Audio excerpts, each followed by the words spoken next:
Es-tu une personne anxieuse et le mot anxiété te donne-t-il une peur immédiate? Selon Merriam-Webster, l'anxiété est classée comme une agitation ou une nervosité appréhensive, généralement liée à un mal imminent ou anticipé. Bien que ce mot décrive un sentiment général de malaise, l'expérience de l'anxiété peut être différente pour chaque personne. Après tout, elle peut se manifester de nombreuses façons différentes et avec des degrés d'intensité variables. Alors, pour en savoir plus, voici les 5 niveaux d'anxiété. Numéro 1. L'anxiété minimale.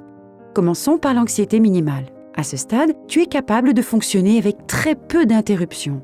Ta capacité à te concentrer sur les tâches quotidiennes n'est probablement pas entravée et tu te sens productif pendant la majeure partie, voire la totalité, de la journée. Bien sûr, il serait optimal de ne pas avoir d'anxiété du tout, mais avec des niveaux d'anxiété minimes, tu peux heureusement fonctionner en général, d'autant plus qu'il y a très peu de symptômes physiques à ce stade. Parfois, tu ne remarques même pas cette période d'anxiété, car elle n'affecte probablement qu'une très petite partie de ta vie quotidienne. Numéro 2. L'anxiété légère. Es-tu anxieux dans les situations sociales? Es-tu le genre de personne qui se tient timidement dans un coin lors d'une fête? Au niveau d'anxiété légère ou subclinique, on peut ressentir une certaine tension musculaire ou des douleurs d'estomac, mais ces sensations sont généralement relativement faibles. Cette anxiété légère peut être ressentie de l'enfance à l'âge adulte et est considérée comme le côté le plus facile à gérer de cette échelle. Cela signifie que tu peux probablement faire la plupart des choses de ta liste de tâches quotidiennes sans trop de problèmes. Ne te sens donc pas mal si tu as du mal à t'ouvrir ou à interagir avec les autres. Au contraire, tu peux être fier de t'être lancé dans la vie. Numéro 3. L'anxiété modérée.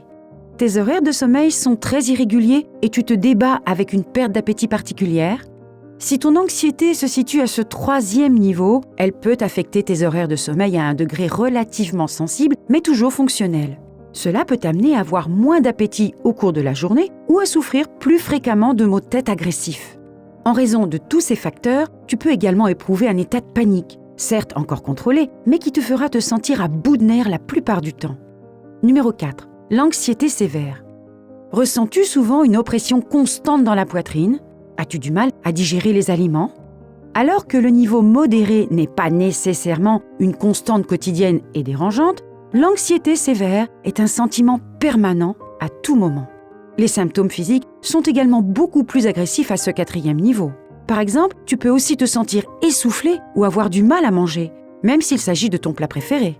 Par conséquent, tu peux finir par éviter tes amis et ta famille et préférer rester seul la plupart du temps. Il a également été démontré que la gravité de ce niveau d'anxiété est liée à la dépression majeure. Ainsi, même si tu es techniquement capable de fonctionner, tu peux avoir peu d'énergie ou de motivation pour le faire. Et numéro 5, l'anxiété débilitante. As-tu des crises de panique quasi constantes? Es-tu tellement handicapé par le stress que sortir de chez toi est devenu une véritable lutte? L'anxiété débilitante est la forme d'anxiété la plus grave et la plus agressive. Ces symptômes peuvent inclure la transpiration, les spasmes musculaires, les tremblements, la fatigue et l'insomnie, pour n'en citer que quelques-uns. Tu peux éprouver un sentiment d'angoisse extrême face aux tâches quotidiennes les plus simples et éviter de quitter ton espace de sécurité. Mais si tu as parfois l'impression d'être seul et prisonnier de ce que tu ressens, rappelle-toi que ce n'est pas le cas. Il existe des personnes qui se soucient réellement de toi et de ton bien-être. Alors, à quel niveau penses-tu que ton anxiété se situe? Te reconnais-tu à un point spécifique de l'un de ces 5 niveaux ou te trouves-tu plutôt au milieu entre 2 points différents? Fais-le nous savoir dans les commentaires. Si tu as trouvé cette vidéo utile, n'oublie pas de liker et de la partager avec d'autres personnes qui pourraient en bénéficier. Et comme toujours, merci de nous avoir regardés.